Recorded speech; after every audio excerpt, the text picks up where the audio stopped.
Hey everyone, and welcome to this deep dive. Today we're going to be taking a look at retirement in the Democratic Republic of Congo. Okay. So we got two sources for this. We have this memo from a group called Prodcast, which is the Forum de Retraite du Congo, and we also have a radio interview with some of their representatives. Sounds fascinating. Yeah, so we're going to be looking at the realities for retirees in the DRC. And to kick things off, I think the best place to start is with this example that Photorec gives in their memo. Okay. So imagine you're a retired worker in the DRC. You know, you've worked your whole life, you've contributed to the CNSS. The National Social Security Fund. Exactly, the National Social Security Fund. And now it's time for you to receive your pension. And what you get is 320,000 Congolese francs Wow. every 3 months. Every 3 months. Yeah, so that's about 3,555 francs per day. Which is a little more than $1 US. Yeah. So, I mean, how are people supposed to survive on that? Right. And this is one of the main things that Photorec is raising the alarm about. They're saying, you know, how is this system working? How is the CNSS structured? And why is it failing to provide for the people who rely on it? Yeah. I mean, it begs the question, how does this even work? So the CNSS was established under Congolese law, and the law draws on the International Labor Organization's Convention 102. Okay. But the ILO recommends 9 benefits for Social Security systems to offer. And under the 2016 law in Congo, the CNSS is only required to provide 3. Or char. Family benefits, occupational hazards, and pensions. Okay, so it sounds like there are some pretty significant gaps there. Yeah, right. And in terms of how this is all financed, how does that work? It's funded entirely through Social Security contributions. Okay. So 18% of every worker's monthly salary is split between the employer and the employee. That's a pretty hefty chunk. Yeah, it is. And that's why FORAC is really advocating for these retirees, because they're saying, look, you know, these people have paid in. They deserve to be taken care of. So this organization, FODREC, was formed in January this year, 2024. And their whole goal is to advocate for the well-being of retirees in the DRC who are relying on the CNSS. So they're like a voice for the voiceless in this situation. Exactly. And they've identified 4 major concerns. And the first one is the dwindling purchasing power of these pensions. Yeah, that makes sense. I mean, with inflation the way it is, Right. it's probably barely worth anything. Yeah, they actually include a table in their memo, and it really shows just how much buying power these pensions have lost between 2013 and 2024. It's probably quite shocking to see that. It is, and what's interesting is that the legal framework actually requires pensions to be indexed to inflation. Oh, really? Yeah. So both Article 132 of the 2016 law governing Social Security and Article 177 of a 2018 ministerial decree, they both talk about indexation. So it's legally mandated, but it's not being done. Exactly. I mean, what's the CNSS's response to that? What's their reasoning? Well, Photorec says that every time they raise this issue, the CNSS says that a proposal has been submitted and it's awaiting the Minister of Social Security's signature. Okay. But that's been going on for years now, and nothing has happened. So it sounds like there's a lot of bureaucratic holdup going on here. Yeah, and real people are suffering as a result. Right, absolutely. And that brings us to Photorec's second major concern, which is that pensions are paid out every 3 months. Every 3 months. Oh, wow. Yeah, and they point out that most countries that are part of the ILO and Cyprus, which is the Inter-African Conference on Social Security, they pay out their pensions monthly. Yeah, that makes a lot more sense. Right. I mean, imagine trying to budget like that. It's almost impossible to budget on that kind of schedule. Right. And again, this is something that's allowed under Congolese law. Article 142 of the 2018 ministerial decree says they can make monthly payments. So they're choosing not to do it, even though they could.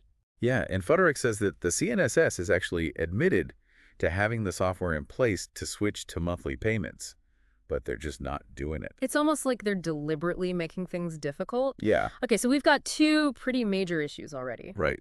And it gets even tougher because the third concern that Frederick raises is healthcare coverage.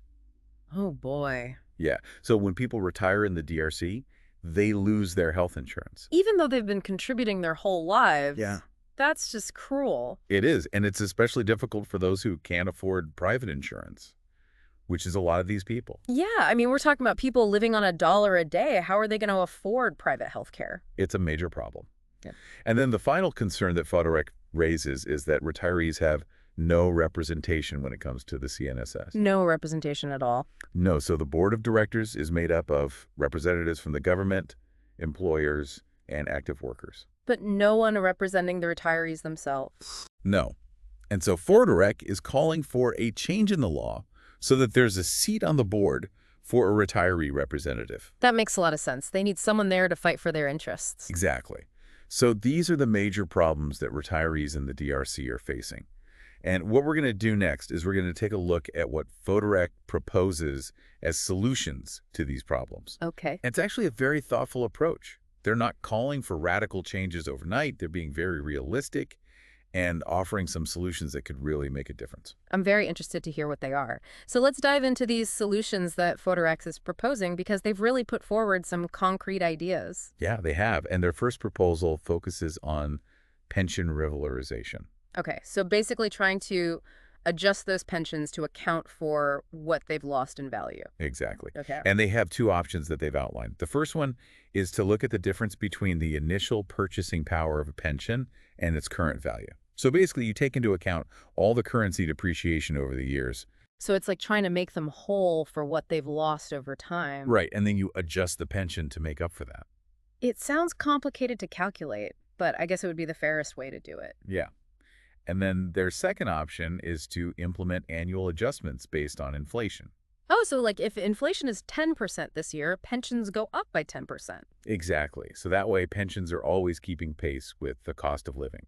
That makes a lot of sense. But I'm wondering, can the CNSS actually afford to do this? That's a really good question. And Fordorek acknowledges that the CNSS needs to be financially stable. Okay. So they're not demanding full retroactive compensation. Okay.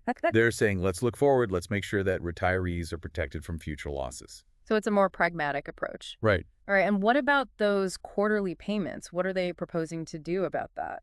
So for that, they're recommending that monthly payments become the standard practice. Which, again, just makes so much more sense. Right. It aligns with what most other countries are doing. Okay. Yeah. But they're not saying that it needs to happen overnight. They're recognizing that there might be some logistical challenges, especially in certain parts of the DRC. Yeah, that makes sense. So they're suggesting that quarterly payments could still be an option in places where the infrastructure isn't there to support monthly payments. So it's kind of a phased approach. Right. Makes sense. Okay, and then the healthcare coverage, that's a tougher one.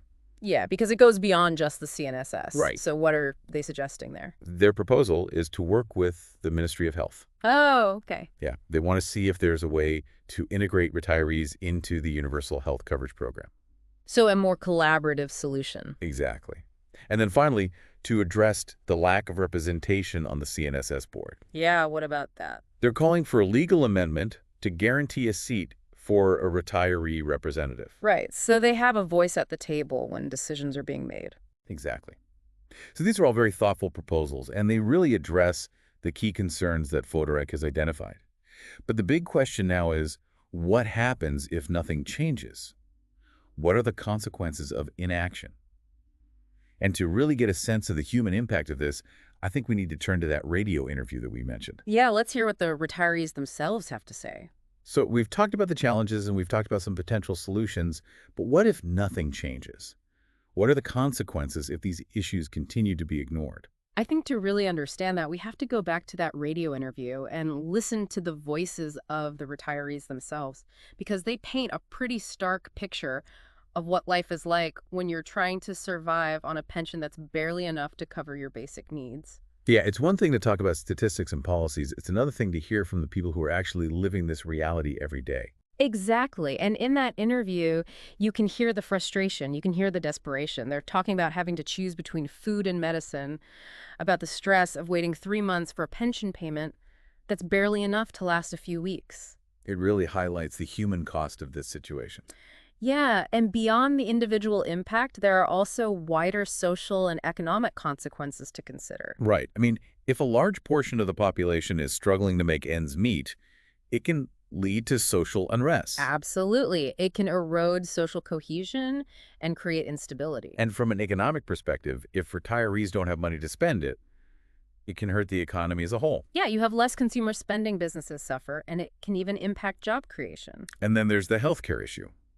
If retirees can't afford medical care, it puts an even greater strain on the already overburdened healthcare system. Exactly. And that can lead to a rise in preventable diseases and exacerbate existing health problems. So it really is a domino effect. One problem leads to another, and it can quickly spiral out of control. And it really underscores the importance of social safety nets. When those safety nets fail, the consequences can be devastating for everyone. Well, this deep dive has been incredibly eye-opening. We've learned about a really complex and concerning situation, but what I find hopeful is that there are organizations like Favorec who are working to find solutions and advocate for change. Yeah, they're giving a voice to the voiceless, and they're coming up with concrete proposals to address these issues. It's a reminder that even in the face of adversity, there are people who are fighting for a better future. And as we wrap up this deep dive, I think there's one final question we want to leave you with. And that is, what does it say about a society that allows its most vulnerable members to struggle in poverty and neglect? It's a question that goes beyond just the DRC.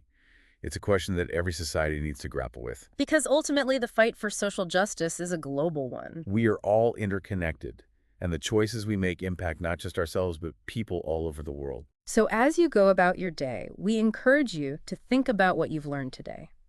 Talk about it with your friends and family, share this information, and consider what you can do to contribute to a more just and equitable world. Thank you for joining us on this journey. We hope it's inspired you to keep learning, keep questioning, and keep fighting for a better future for everyone.